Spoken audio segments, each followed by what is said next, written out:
Hi, everybody. Well, I have another story for you. You remember my friend Pacia that I met at the wedding, heart to heart story? Well, I have her for you now, straight from Oregon. And I'm going to let her tell her side of the story. So take it away, Pacia. Hi, my name is Pacia, and I'd like to share with you what being a Christian means to me. As a Christian, the most important question for me is, what does it mean to know and to walk with Jesus? And how do I live that out in my day-to-day life? Now, 22 years later, the answer seems so simple and yet so hard won. To know Jesus deep down in my heart and soul is to know unconditional forgiveness, compassion, acceptance, and love. And to walk with Jesus is to daily extend to myself and to others that same forgiveness, compassion, acceptance, and love. It's without a doubt the greatest spiritual adventure I've ever undertaken. And the journey has brought me a long way from my middle-class roots growing up in Southern California.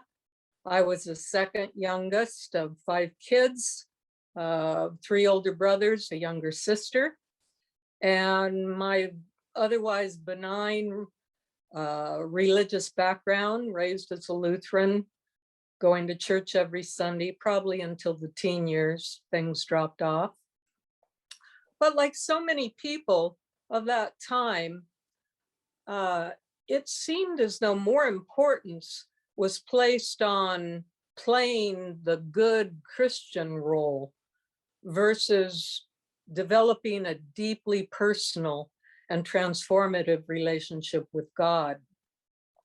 I knew that my parents loved me, but because I somehow thought of love as something to be earned, I never really felt quite worthy or lovable.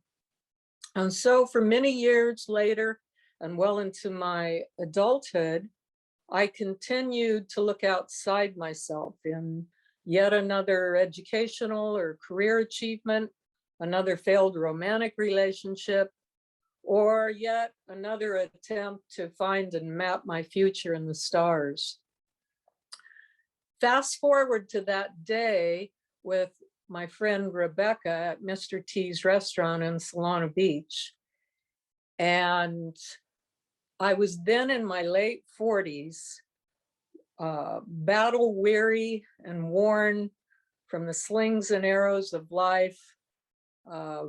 And it really felt indeed like my ship was going down for the last time. It was May 1st, 1999.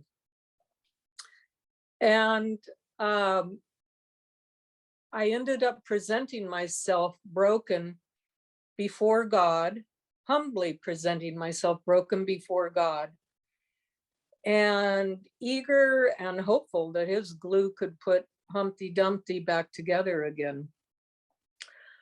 But after praying with Rebecca in her car that day, asking Jesus to come into my heart, I innocently but naively expected God to snap his fingers and make everything hunky-dory in my life like some Hallmark movie.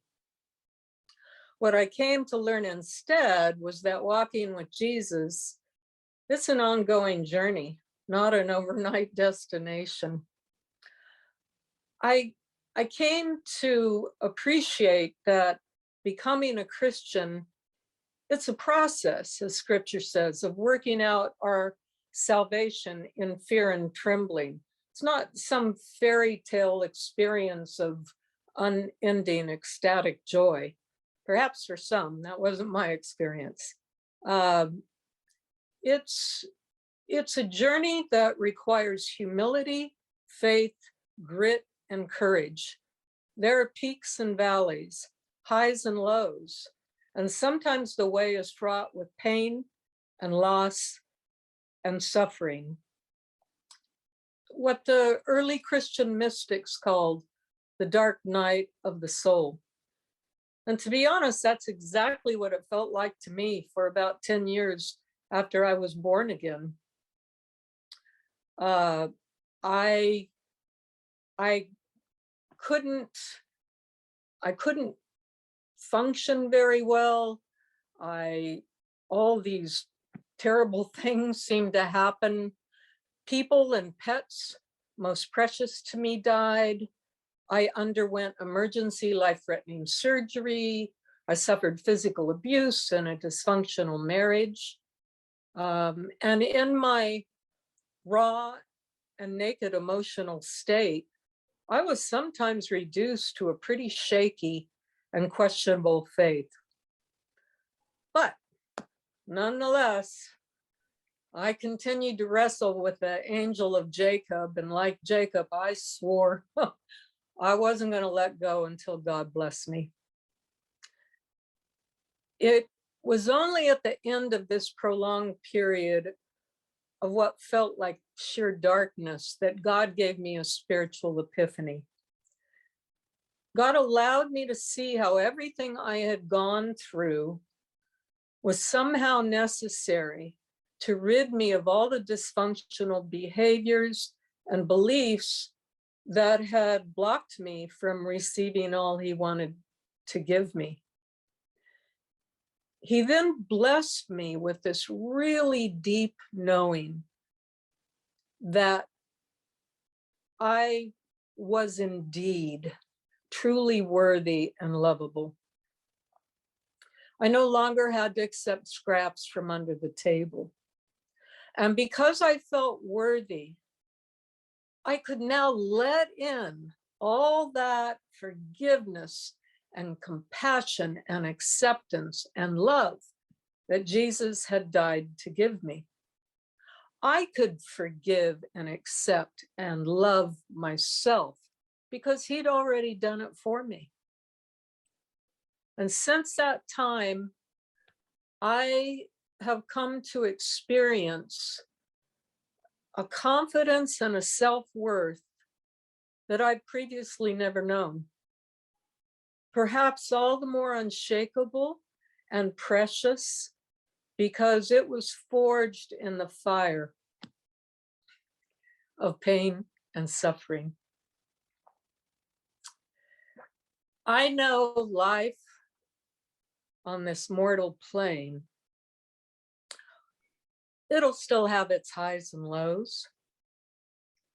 I'm well aware there'll be another mountain to climb, another valley to forge, but the difference is now I know God is faithful to be by my side, no matter what my circumstances. I no longer have to go it alone.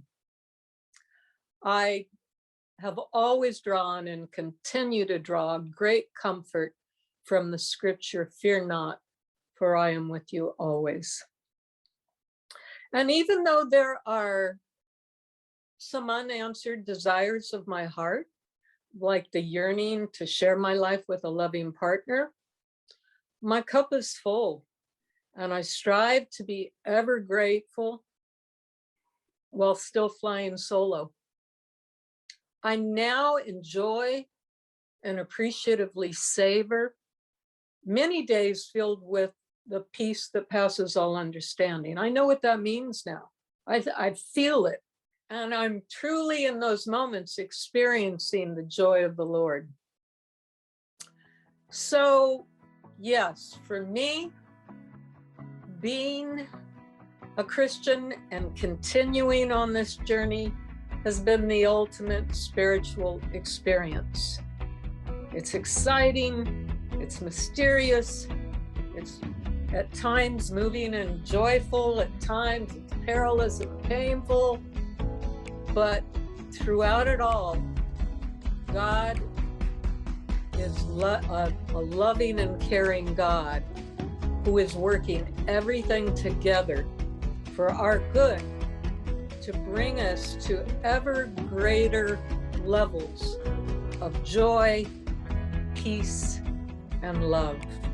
And my prayer for any seekers out there who've undertaken and continue on this journey is that you will be blessed many times over with just that. Ever greater levels of joy, ever greater levels of peace, and ever greater levels of love. So there you have it. That's my story. Shalom.